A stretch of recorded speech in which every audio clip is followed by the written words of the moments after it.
Je suis née ici, dans cette cité, à Germain-d'Aureille, puisqu'avant on appelait le 212.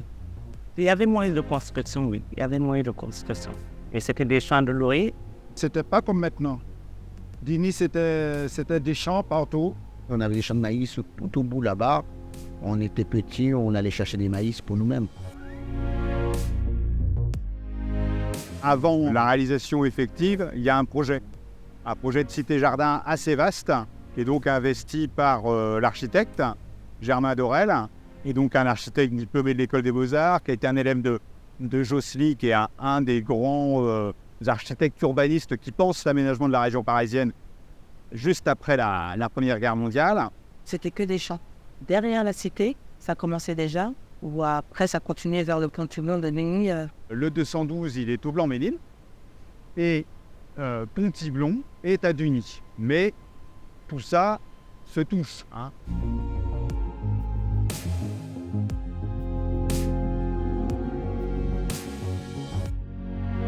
Il faut avoir en tête que, outre le fait qu'on est sur 3 communes différentes, on est aussi aux confins du département de la Seine. Et donc la limite à l'époque de l'aéroport, c'est la petite rivière de la Morée qui la fixe. Et c'est aussi la limite de la commune de Digny, et c'est la limite du département de la Seine. Mon papa connaissait Digny. Il venait à l'âge de 13 ans pêcher au moulin. Il y avait un moulin à Digny. Moi, je n'ai pas connu, mais il m'expliquait. Et à 13 ans, de Drancy, il venait en vélo pêcher. Avant-guerre, il y avait des rivières. Les rivières ont été busées tout de suite après la guerre. Aujourd'hui, d'ailleurs, on commence à réévoquer le fait peut-être d'en renaturer certaines, dont la Vieille Mer, qui est la principale. Lorsque les gens nous demandaient où vous habitez, on dit on habite à Digny, mais où ça se trouve? Les endroits où les gens habitaient, c'était des champs. Et puis après, petit à petit, ils ont fait des pavillons. Il y a 50 ans, quand on disait Digny Centre, ah bon, Digny, mais c'est où t'habites où, Digny, mais c'est où? C'est la campagne? Oui, quelque part, c'était la campagne. On sentait l'air frais déjà. Il y avait ces grands espaces, il y avait des champs. On commençait à avoir des immeubles. Les ICE, les premiers appartements en pierre meulière, ont été construits après la guerre. Les cités se sont construites au fur et à mesure. Il n'y en avait pas beaucoup de cités. Ça faisait campagne.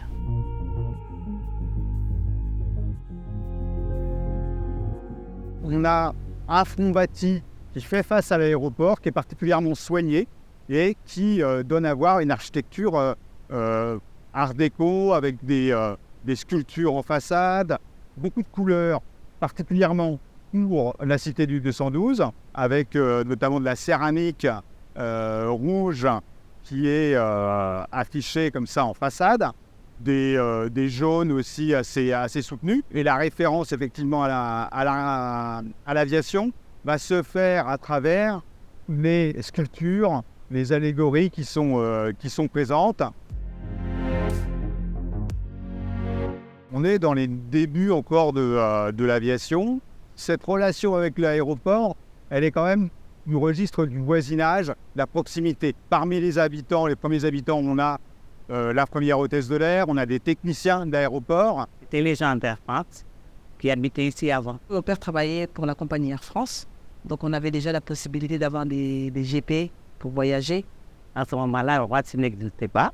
Et mon mari travaillait à Montparnasse. Et je travaillais à la régularisation des carrés. À l'époque, c'était aussi de UTA, des gendarmes et des pompiers, avec des personnes qui venaient de toutes les nationalités, françaises, italiens, portugais, polonais.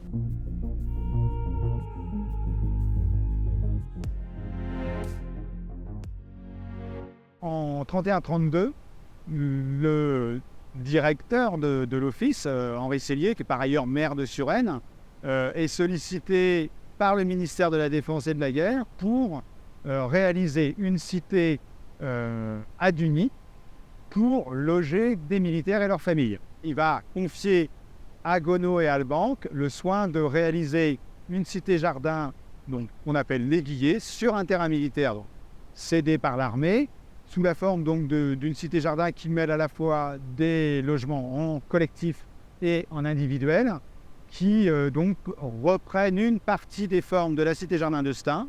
Mais c'est aussi l'occasion pour les architectes de moderniser leur architecture, puisqu'ils ont un budget moindre. Ils vont notamment proposer des toits-terrasses, alors que toute la cité-jardin de Stein, et tout particulièrement donc les maisons individuelles, sont d'un style pittoresque particulièrement marqué. La ville de Duny, de fait, que ce soit dans le cadre de la reconstruction ou auparavant, elle est très fortement teintée de présence militaire. On a les gendarmes républicains mobiles à Pontiblon, on a la garde nationale, enfin, on va avoir vraiment une présence militaire très importante.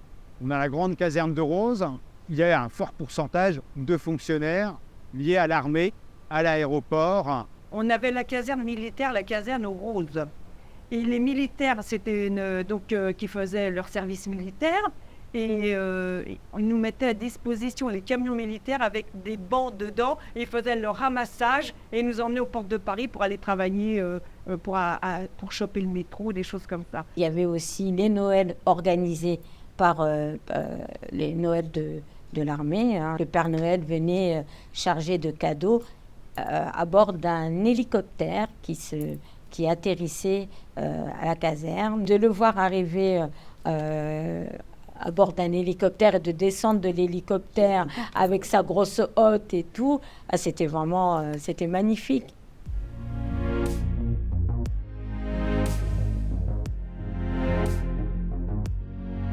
En 1934, c'est le moment où la crise économique en France est la plus durement vécue. Les bailleurs sociaux, parce que les loyers qu'ils proposent sont trop chers, ne trouvent pas preneur.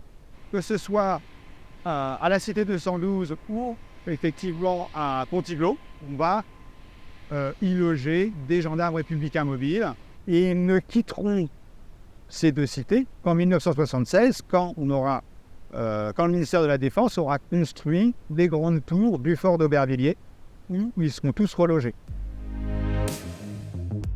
À ce moment-là, on va surtout concentrer des gens très en difficulté. Donc on va appauvrir le peuplement et de fait, ça va générer un certain nombre de problèmes. Et l'hypothèse de la démolition va s'imposer au début des années 90, avec par ailleurs une ville qui est effectivement convaincue qu'on ne peut rien faire de cet ensemble.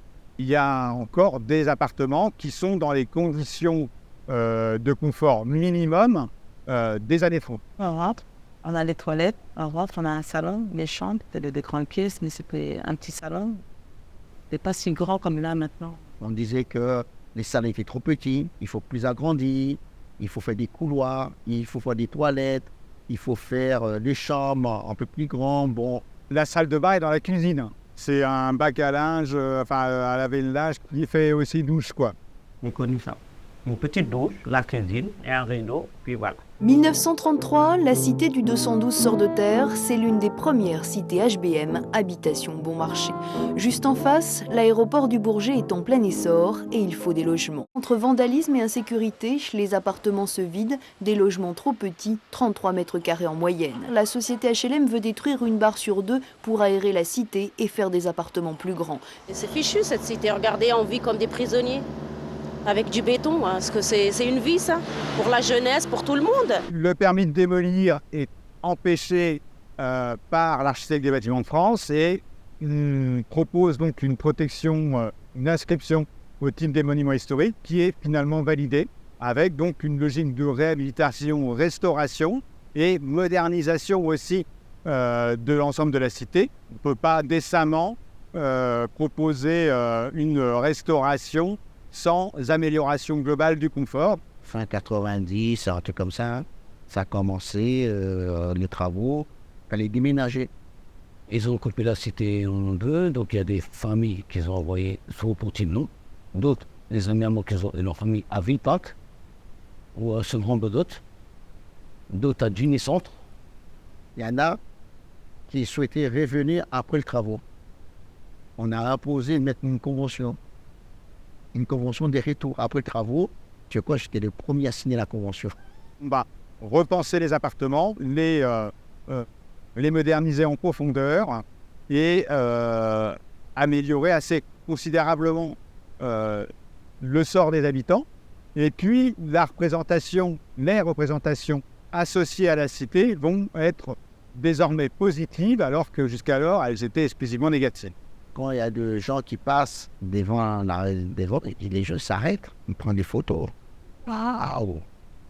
Vous ne savez pas où on habite. C'est classé bâtiment historique de France. Mon rêve, c'est d'impliquer les jeunes, ceux qui arrivent ici pendant des années, à quelques-uns, de se regrouper, de prendre conscience de la résidence où ils habitent. C'est un monument.